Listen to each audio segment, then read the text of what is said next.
everyone. Dan Borrero, USA Land Ventures, bringing you another episode of Golden Nuggets, the truth, the good, the bad, and the ugly about investing in real estate. And today's truth is an article that came out in the Washington Post on the 26th of February of 2021 in reference to the decision that was made by the federal judge, Judge J. Campbell Barker, out of the Eastern District in Texas, where he found that the CDC moratorium on evictions was unconstitutional. And he gave a really lengthy explanation to how he derived his decision, 21 pages worth. Again, the article is in the Washington Post on the 26th of February for your verification. Having said that, it still has not resolved the issue of landlords not being paid and tenants unable to pay rent. Neither has it resolved the issue on tenants that are choosing not to pay rent as a result of the moratorium on eviction that are capable of paying rent. Now, there's another article that came out as well on the American Banker publication where they found that 44% of renters in November fell behind on their rent. And then they also found that 57% of landlords are starting to feel the necessity to have to sell at a discounted price. Why? Because they can't afford to pay the taxes, the mortgage, the insurance, and as well as the heat, the electric, hot water and sewer charges, and maintenance, just general maintenance. Although many tenants are not paying rent, landlords are still obligated to provide a clean and safe environment for those tenants. Having said that, there's a lot of pressure being put upon both tenants and landlords. I don't suspect that this decision is going to make any difference in the marketplace. I suspect that it's going to add more minefields.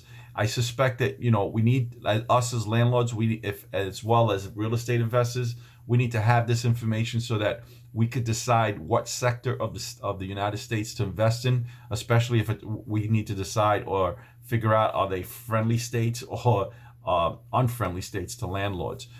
Again, everybody's in a bad position here.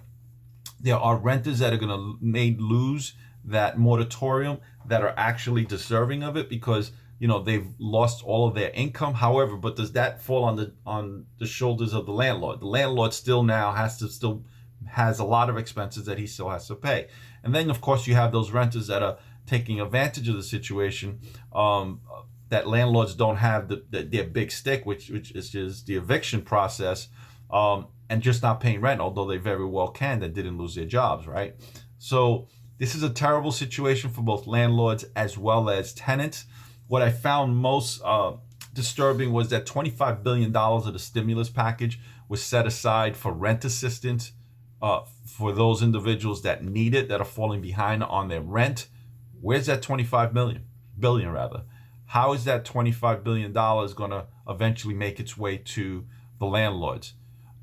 Guys, landlords go down. If landlords find themselves, walking away from properties, you're going to lose a lot of affordable housing. We are not the bad guys, but neither are the tenants here that sincerely lost their jobs as a result of COVID. So, hopefully our federal government could get their act together and come up with something that is both amicable for tenants and landlords. What I highly recommend for landlords, something I've done, is I stay in communication with my tenants, especially those tenants that are having financial difficulties. If I had not had problems with them, I'm trying to be understanding and trying to work through the process with them and assist them in any way that I possibly can, with anything in writing that they may need to get that assistance or those grant monies. Whatever they need, I'm helping them with, and I suggest you do the same. And if you're a tenant, communicate with your landlord. It makes a big difference because the landlord feels more secured, and you'll be surprised how many landlords are willing to help you get that assistance. If you have any questions, Dan Borrero, USA Land Ventures. The article's on my Facebook page under USA Land Ventures or Daniel Borrero Jr. If you have any questions, again, join us on Wednesday nights. We do a free mentorship at 6 p.m. It's easy to sign up. Just go to usalandventures.com. Have a wonderful day.